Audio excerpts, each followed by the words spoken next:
Welcome back to the U Sports Report, ladies and gentlemen. It's now time for the Hot Corner with the Maverick Man. How's it going, Mav? It's going well. How are you doing? Good, man. It's been a long week. Got a lot to cover here in the world of baseball. Yes, we do. So we're going to do a little quarterly review here for you. We're about a quarter of the way through the MLB season. So we're going to go through some standings for you and let Mr. Mav here tell you what he thinks about those. So we'll go ahead and start it off with the American League. Mav, who do you like coming out of the American League? Well, at this point, I think the Boston Red Sox look really strong. And I say that because they have the ability to make moves. Whereas I'm not sure the Orioles are deep in the farm system, and as well as Toronto. So I think Boston has an advantage there in the East. In the Central, it's a very tough call to make. The Twins, right? I wish I could say the Twins because I expected more from them this year. I love Paul Molitor, and I think they will be good again soon. Yeah. It seems this year just hit a slump. The Royals, the Indians, and the White Sox are in a dogfight. And the Tigers are not going to roll over easy, so that's going to be a four-horse run. So moving on now to the AL West, we see the Rangers sitting atop the division for now, Seattle in second, Houston surprisingly in third. How do you see this race shaking out? I'm really psyched about the way Houston has climbed out of the bottom. I've expected a lot of them because they got a great young team.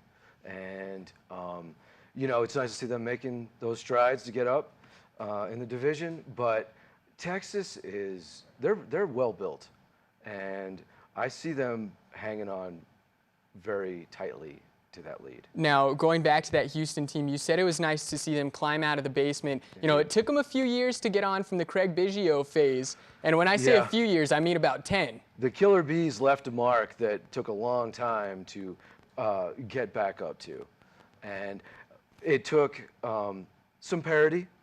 You know, getting out of the National League, out of a tough division in the West, going to a lesser division in the American League West, and getting some drafts and a little payroll support. But, you know, parity is what it is, and I believe the Astros are one of the products of parity in baseball, you know. Absolutely. Now, let's go ahead and move on to the National League, the other side of the MLB. We'll start off with the NL East. The Mets are on fire, Mav. The Mets are playing well. I have concerns. Captain David Wright is, you know, who knows? Yeah. If he's going to even come back. Who knows if he can even play again? And so that's a concern. Lucas Duda, big power man at first base. That's a concern. But the pitching is always what you put your stock in. And the Mets are in pretty good shape there. So they're in for a real battle with the Nationals. I mean, just those top two clubs there, the pitching staffs of the Nationals, as well as the team we were just talking about. I mean, you have Max Scherzer, Steven Strasburg. It's going to be a dogfight, and it's going to be interesting to see who takes the division, who takes the wild card. What do you think? I feel like the Mets, based on their pitching across the board, starting rotation and bullpen, as well as their experience in the postseason, it puts them in the advantage. Dusty Baker's a wily manager, and so I certainly would not count the Nationals out of anything. I think it's going to come down to possibly the last week of the season. Which is always exciting for baseball fans. Indeed. As far as a wild card goes, yes, either one of those teams could be the wild card representative. Well, I mean, like I was saying, I mean, you have Strasburg and Scherzer for the Nationals, and then you have Noah Syndergaard, and as well as it's the other guy for New York. They have a Harvey. Matt Harvey, that's the kid I was thinking about. These guys are just lights out, and pitching nowadays has really taken center stage. You know, once they got the steroid era out, it's now hard for these guys to hit the ball. I agree.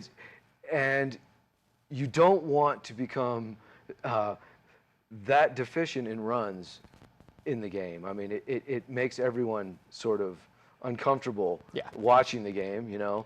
We want runs. We like scoring. And also, you know, they say in sports the hardest thing to do is hit major league pitching. And these guys are really stacked against it in the National League because there's aces abound. And I would not want to be going up against these guys on a regular basis. I mean, they're just lights out pitchers in the National League. So, I mean, the National League, you have Jake Arrieta, you know, as I said, the four I just mentioned, Scherzer, Strasburg, Harvey, Syndergaard. Would you say that the National League pitching is leaps and bounds better than the American League? Yes, I would. I would say the National League pitching is maybe the best I've seen in a long time. And, you know, that being said, with the All-Star game and how it hinges home field advantage in the World Series, you can't have an advantage over pitching.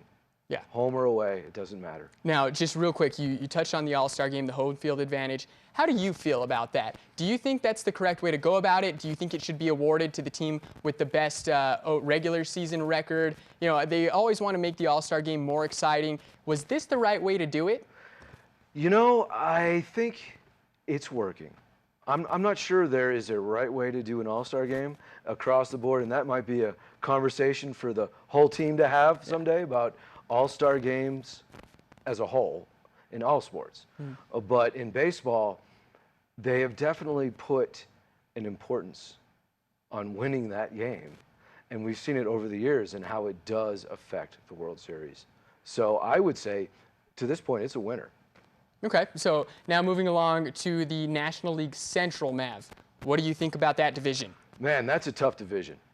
A part of me wants to say that is the best division in baseball, but Cincinnati and Milwaukee have not been that strong this year.